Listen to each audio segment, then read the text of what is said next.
In 1992, a single Italian farmer refused to pay his protection money, so the mafia didn't just kill him, they dissolved his body in acid and poured it into the Mediterranean Sea. That same year, the organization he said no to posted profits bigger than McDonald's and Starbucks combined. This is the story of how 5 Sicilian families turned extortion, drugs, and concrete into a $150 billion empire that still controls 7% of Italy's entire economy. The Italian Mafia didn't start with drugs or guns or even organized crime, really. It started with lemons. No, seriously, lemons. In the 1800s, Sicily is dirt poor, barely governed, and absolutely drowning in citrus fruit that the rest of Europe desperately wants. But here's the problem. There's no police, no functioning legal system, and merchant ships keep getting robbed before they can export anything. So local landowners start hiring armed groups to protect their lemon groves and shipments.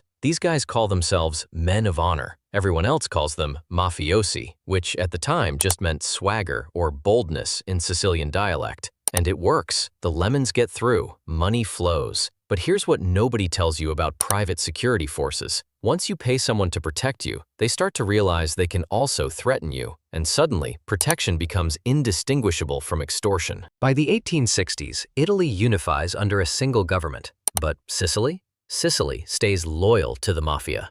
Why? Because when you live in a place where cops don't show up and courts don't work, the guy who does show up and settle disputes, even violently, becomes the authority. The mafia wasn't fighting the government, it was the government. Then comes the first brilliant business move. They expand from rural lemons into urban construction. And this is where the money gets stupid. After World War II, Italy is basically a pile of rubble.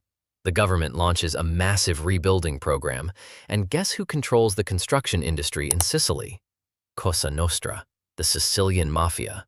They don't just build the buildings, they control the cement suppliers, the transport unions, the land permits, and the politicians who approve contracts.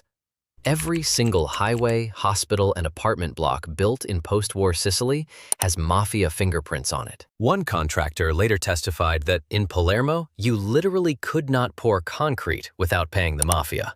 Not paying wasn't a business risk, it was a death sentence. And we're not talking small cuts here. Estimates suggest the mafia skimmed 10 to 30% off every public project. We're talking billions of lira siphoned out of taxpayer-funded reconstruction. But construction is just the base. The real explosion happens in the 1970s when the mafia makes a decision that changes everything. They get into heroin. Enter the pizza connection. In 1975, the Sicilian Mafia partnered with Turkish opium producers and American crime families to create one of the most sophisticated drug pipelines in history. Here's how it worked. Opium from Turkey gets refined into heroin in Sicilian labs, then smuggled into the United States, hidden inside cans of tomatoes, pizza boxes, and even cheese wheels. The drug is distributed through a network of pizza parlors across New York, New Jersey, and Philadelphia, hence the name. Between 1975 and 1984, this network moved $1.65 billion worth of heroin into America. That's roughly $6 billion in today's money. And that's just one operation. The Sicilian Mafia was running multiple pipelines simultaneously. At its peak, Cosa Nostra controlled about 80% of the heroin entering the United States.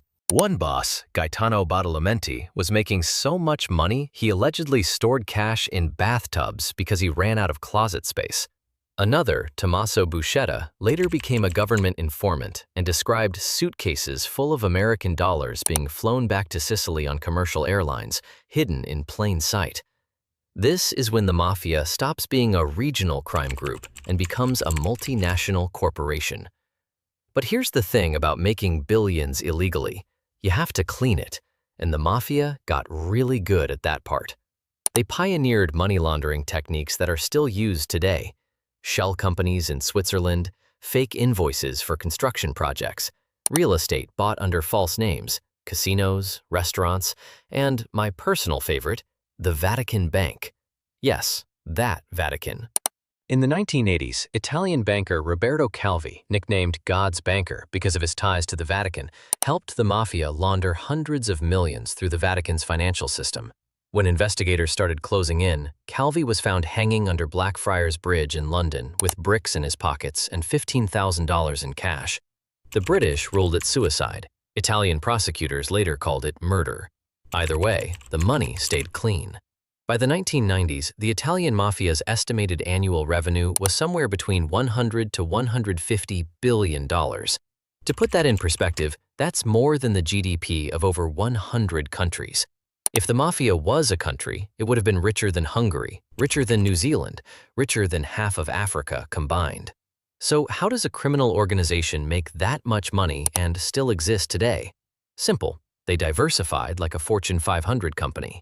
Drugs? Still massive. But now they've added waste disposal, both legal and illegal toxic dumping, which poisoned entire regions of southern Italy. Counterfeiting, everything from designer handbags to EU-subsidized olive oil. Cybercrime, yes, the Mafia runs ransomware operations now. And my favorite, renewable energy fraud. Mafia groups infiltrated Italy's wind and solar subsidy programs, creating fake green energy companies to siphon EU climate funds. They went from lemon groves to carbon credits. That's just poetic. But the absolute genius move? Going legitimate, kind of. Modern mafia families don't just run illegal businesses, they own legal ones and use violence to eliminate competition. A mafia-owned restaurant doesn't need to be better than yours, it just needs your supplier to stop delivering to you. A mafia construction firm doesn't need to bid lower, it just needs other bidders to withdraw their offers. The line between legal profit and illegal intimidation disappears completely. In 2013, Italian authorities estimated that mafia-controlled businesses made up 7% of Italy's entire GDP, about $130 billion annually. That's larger than the entire economy of Morocco. And that's just Italy. The Ndrangheta, the Calabrian Mafia, operates in over 40 countries. They've been caught running cocaine routes through West Africa, money laundering in Australia, and even operating in German cities. The craziest part? They're still growing. Because here's what the Mafia understood that most people don't. You don't build a $150 billion empire with violence. Violence is just the marketing. You build it with infrastructure, with trust networks, with parallel systems that work better than the legal ones, especially in places where governments are weak or corrupt. The Mafia doesn't succeed despite the state. It succeeds because of the gaps the state leaves behind. And those gaps, they exist everywhere. So the next time you hear about organized crime, don't picture movie villains, picture CFOs, picture logistics networks, picture quarterly earnings and diversified portfolios. Because the Italian Mafia didn't just break the law, they built a multinational corporation that happened to use murder as a business strategy. And in 2024, it's still operating, still laundering, still profiting. The lemons are long gone, but the empire they built, that's not going anywhere.